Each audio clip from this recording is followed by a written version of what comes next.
Hello and welcome. Also, probably congratulations on finding my YouTube channel. I am very excited for the both of us, to be honest. This is my introductory first ever YouTube video. In this video, I just wanted to do a bit of an introduction on who I am, why I'm here, where we're going with this content, etc. All the above. So I am an embryologist, and I have been for about 10 years now.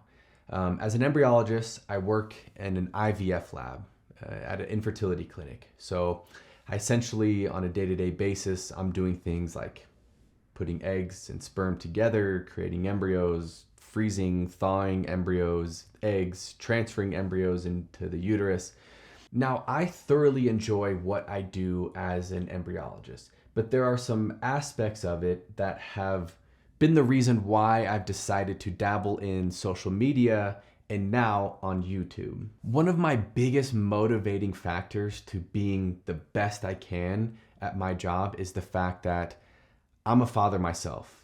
As of now, I have a 10-year-old daughter, and from day one, having her in my life has expanded this life experience for me 100x easily. Because of her, I have experienced this human existence, this experience, these human emotions on such a higher level than I would have without her. The human bond of a parent to a child is just unlike any other.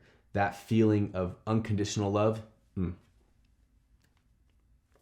chef's kiss. And for me, anybody that wants to experience that, to have a kid, I think should have a chance. And that's not to pass judgment on people that don't. I'm just saying that those that want to, I want to help them. And there's a lot of people out there who are unable to conceive. So the thought that I can master my craft and be really good at it and then help people achieve that goal, it's just a beautiful thing. And that's why I really love what I do as an embryologist. However, over the years, I have found that I am lacking something in my career, and that is human connection to the patient. To give a bit of context, the way an IVF clinic is set up, most of the face-to-face interaction with the patient is on the clinical side. So your doctors, nurses, medical assistants.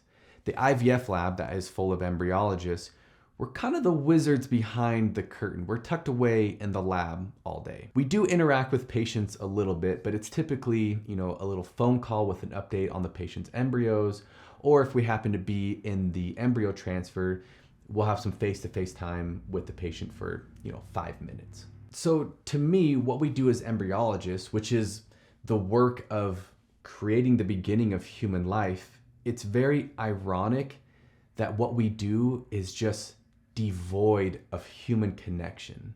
The reason that I have always craved more connection with the patient is because I know that's going to motivate me to be better at what I do. To give a little bit more insight into the IVF industry, this industry has been growing very fast for the last 10 to 15 years. IVF clinics and the IVF lab in particular have taken on a significantly larger workload. And so as embryologists, while in theory we know what we're doing is helping people achieve dreams, you don't really get to see it on a day-to-day basis. The workload in the embryology lab starts to look like, patient Smith has about 20 eggs to do ixion today, and patient last name Green has 8 embryos to biopsy, etc. So your days just start to look like names and numbers. And while you're still being as absolutely careful as you can, you don't get to know the backstory of the patient. Instead of,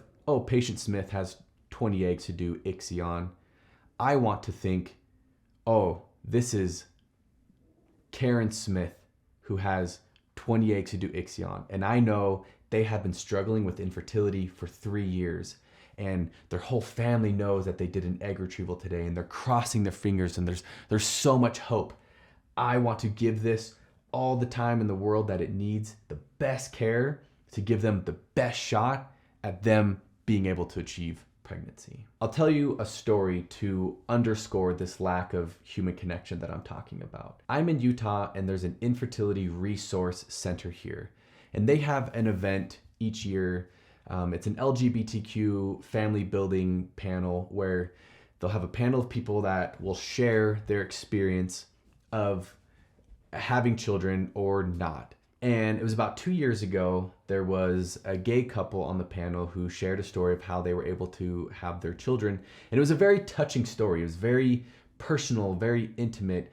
The social struggles that they went through, being in Utah. And sitting there listening to their story, I couldn't shake the thought that their names sounded very familiar. So I went and checked, and sure enough, I had done their ICSI and their embryo transfer. But here I was sitting in this room, listening to their story, being touched by their experience, and we were complete strangers.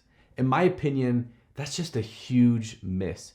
We should have seen each other and given each other hugs and been so excited to talk about their kids, but we were strangers. Now, I don't think anyone's to blame for this. This is just kind of how the IVF clinic is currently set up. But for me, from a selfish standpoint, I want more of a connection with the people that I'm helping. And that's why the last year or two, I've been dabbling on social media, on Instagram and TikTok. I enjoy sharing information. I think it's a cool puzzle to solve, to take a complex topic and simplify it down into a short video and present the information in a digestible way. And my hope was that by somehow putting information out there and making the occasional funny video, I could then somehow engage with the patient and get that human connection that I'm craving. Now, this brings us to YouTube. Making videos on Instagram and TikTok, there's a struggle there because the videos have to be, a minute or less, ideally 30 seconds or less. Now, talking about a complex topic is really hard to cram into 1 minute or less. And a lot of the feedback that I got on some of those videos were people craving more. They had more questions. The video was just too short. So here we are, YouTube, long video format. I can make this video as long as I want. I can make it 4 hours. I'm not going to, but now on here, I can take the topic and give you all the information that I want. So that brings us to what you could expect on this channel. Now, I'm an embryologist, but first and foremost, I'm a scientist with advanced degrees in biology. And I am a firm believer that if you want to understand anything about biology, specifically this biology, it's very helpful to look at it through the lens of evolution. We are an organism on this planet like any other organism. We have one primary objective, and that is survive long enough to reproduce. Now, obviously, I believe there's much more to this human experience than just survive long enough to have kids.